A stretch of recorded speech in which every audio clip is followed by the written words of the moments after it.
If you're an investor wanting to buy properties, the first step to take is learning your city laws and HOA rules.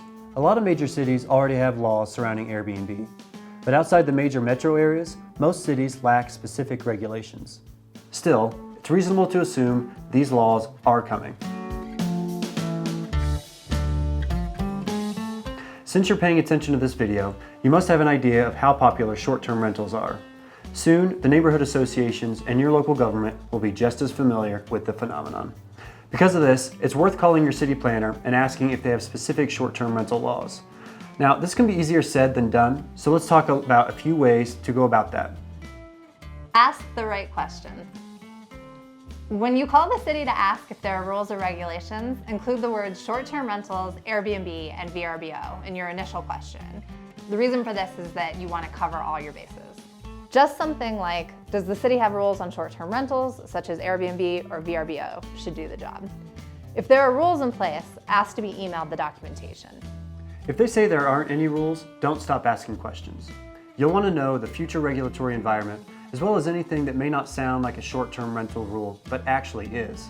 In this scenario, ask these 3 questions. Question 1.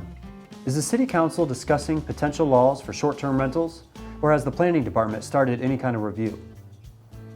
Question 2. What's the current attitude towards short-term rentals?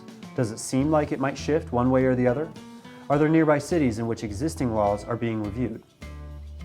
Question 3. Are there rules or laws pertaining to rentals that last 30 days or less? This is a short-term rental rule that many cities already have on the books, but don't specifically mention Airbnb or VRBO, and thus often gets missed. If you have an HOA, they can also prevent you from using short-term rental sites. A lot of HOAs have restrictions on rentals of less than 30 days. Many more are adopting laws that prohibit renting for 90 or even 180 days or less. This actually happened to us. There's also some effective software out there that will help the HOA detect if you're running an Airbnb in your place. We also experienced this. These tools work, so the HOA can find you and shut you down in no time. Get involved. Here's some good news. If your city or HOA doesn't have these laws yet, you can help affect change. Go to city council meetings, get on your HOA board, educate people on why short-term rentals are good for the city, good for business, and less problematic than they probably appear. A short-term renter, for instance, who's a problem is gone in 4 days, whereas a long-term renter who's a problem is a year-long headache. Trust me when I tell you it's worth your time to look into your city laws and HOA rules. You definitely do not want to buy a short-term rental investment property and then get shut out of short-term rentals. So do your due diligence and good luck. With BiggerPockets.com, my name is James. And I'm Erin.